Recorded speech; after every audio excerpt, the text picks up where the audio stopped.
बिस्मिल्लाहिर्रहमानिर्रहीम। अस्सलाम वालेकुम।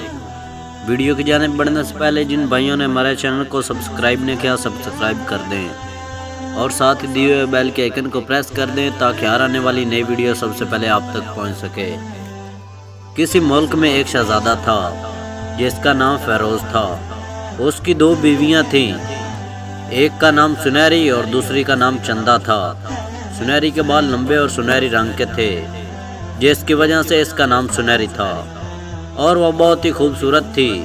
शहजादे फेरोज की माँ बाप चंदा से ज़्यादा सुनहरी को पसंद करते थे।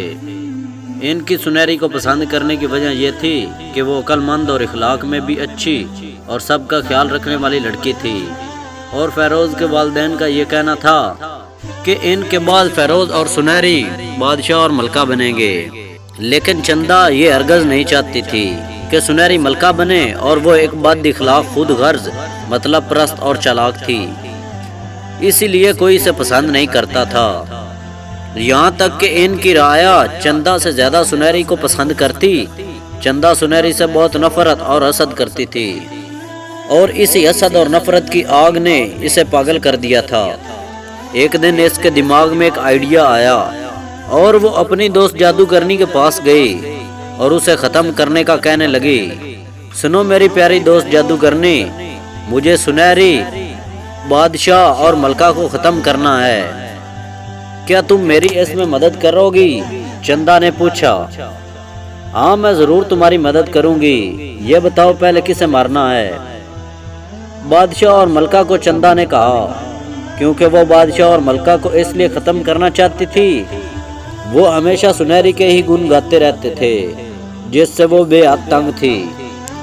जादूगरनी ने इसे एक शरबत की बोतल दी और कहा कि इसे बादशाह और मलका के खाने में रोजाना एक चम्मच मिला देना। चंदा ने बिल्कुल ऐसा ही किया और कुछ दिनों में बादशाह और मलका की तबीयत बहुत बिगड़ने लगी। बादशाह और मलका की अचानक तबीयत खराब देखकर सुनहरी और फेरोज बहुत परेशान हुए।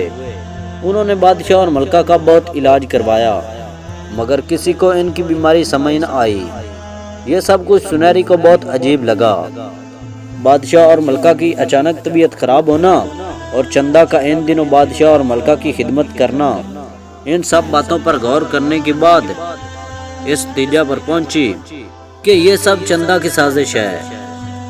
तो फिर वो चंदा पर नजर रखने लगी और एक दिन जब चंदा जादूगरनी के पास गई तो सुनहरी भी चुपके इसके पीछे चली गई। चंदा ने जादूगरनी से कहा, जो जहर तुमने मुझे दिया था मलका और बादशाह को देने के लिए वो ख़त्म हो गया है। ये जहर कोई मामूली नहीं था, इस पर मैंने जादू किया था और कल तक वो मर जाएंगे।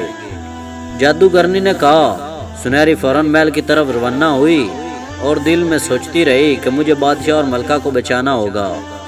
अगले दिन जब चंदा नाश्ते की टेबल पर नाश्ता करने बैठती है तो क्या देखती है कि राजा और रानी जिंदा और तंदुरुस्त बैठे हैं। इसे बहुत गुस्सा आया और वो दोपहर को जादूगरनी के पास गई और कहने लगी कि यह क्या हुआ, तुमने तो कहा था कि वो मर जाएंगे लेकिन वो तो जिंदा हैं और बिल्कुल ठीक हैं। चंदा ने कहा, लेकिन मेरा जादू तो कभी नाकाम नहीं हुआ, मुझे खुद समझ नहीं आ रही कि क्या हो रहा है। तभी आवाज आई, क्या हम समझाएं? सुनहरी और इसके साथ एक परी थी जो हवा में उड़ रही थी। सुनहरी, तुम और ये परी जैसी लड़की कौन है? चंदा ने पूछा। ये मेरी दोस्त परी है जिसकी एक दफ़ा मैंने मदद की थी और इसने मुझे इनाम के तौर पर एक ख्वाहिश मांगने को कहा। मैंने नहीं मांगी, तब से ये मेरी दोस्त बन गई और अब तुम और तुम्हारी दोस्त 10 साल के लिए बिल्लियाँ बन जाओगी। और इतनी ही देर में वो दोनों सजा के तौर पर बिल्लियाँ बन गई। 10 साल बाद सुनहरी और फेरोज बादशाह और मलका बन गए।